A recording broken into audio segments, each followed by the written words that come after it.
I bypassed the formality of a knock the entry to the rustic structure. Yielded under my hand, the heavy wood was distended from the persistent mountain moisture. My footwear still retained the slight odor of the airport terminal.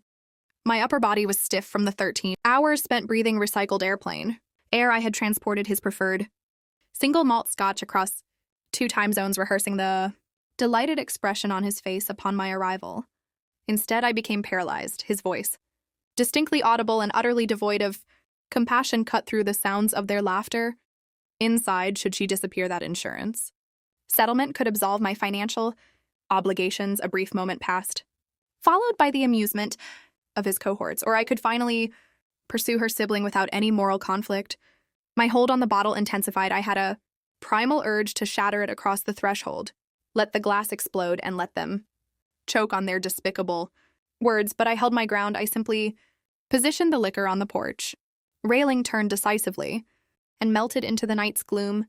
By the dawn's first light, I was in San Jose, Costa Rica.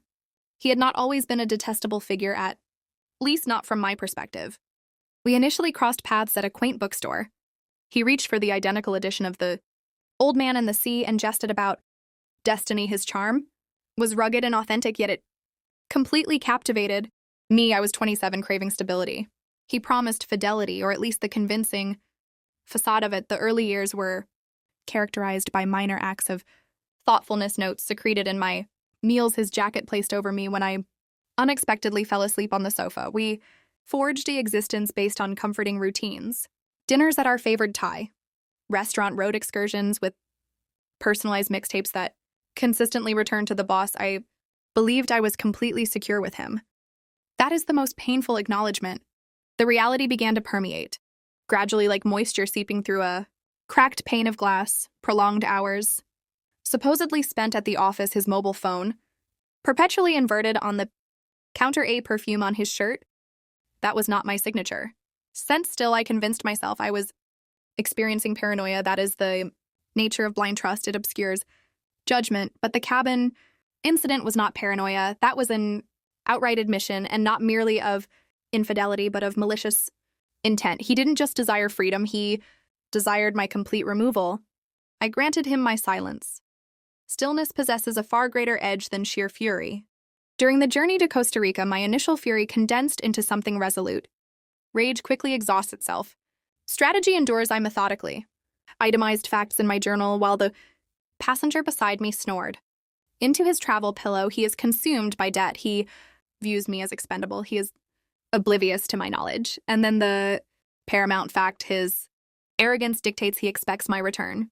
Consequently, I neither shouted nor confronted him. I maintained my performance.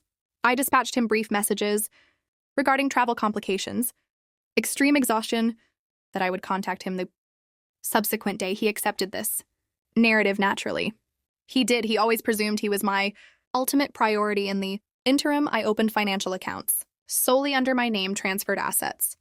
Judiciously, lawfully, and meticulously, I contacted a legal professional in San Jose, explained sufficient details to stress the urgency without disclosing the full extent he imagined he was, carefully planning my vanishing. He remained unaware I was orchestrating his downfall.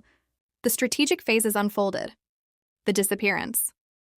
For 3 weeks, absolute zero contact. I allowed him to sweat. I allowed him to question my whereabouts. His communications escalated into desperation, oscillating between fervent declarations of love and outright anger. Where on earth are you? Contact me immediately.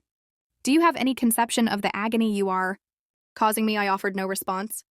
The exposure, I meticulously compiled all evidence, screenshots detailing his financial obligations, his gambling expenditures, the correspondence I had extracted from his synchronized email, proof of his multiple affairs, proof of his nefarious intent. My legal counsel assisted in preparing the complete dossier. It was transmitted to his employer, his lending institution, and my sister. The final blow. When I was certain the mechanisms of his demise were fully engaged, I initiated the call.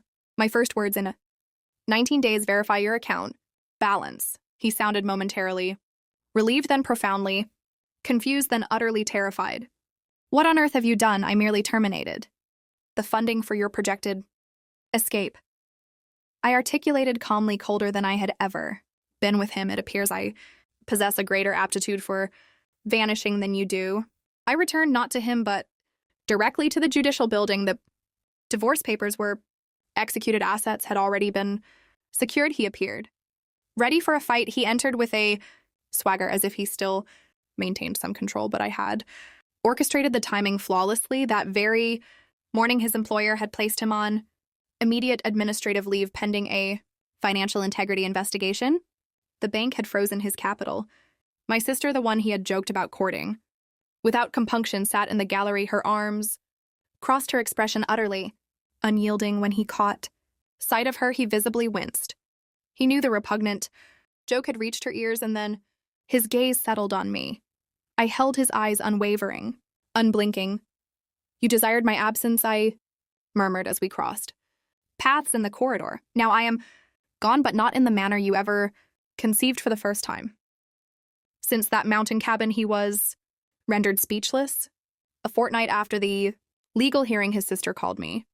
Distraught, he had been apprehended, attempting to forge my signature on a considerable loan. His debts had completely consumed him. I listened to her weeping. The very sibling he'd intended to exploit, I permitted her sorrow to wash over her, allowed her to reconcile with the man she believed she knew, and when she finally posed the question, utterly broken, "Did you ever truly love him?" I responded with unwavering honesty. "Yes, I did at one point, but love does not constitute an unavoidable sentence." Now, as I traverse the shores of Costa Rica, I feel the immense psychological burden lifted. The damp sand does not retain footprints. Indefinitely, the ocean tide efficiently erases them. He sought my deletion. Instead, I successfully deleted him,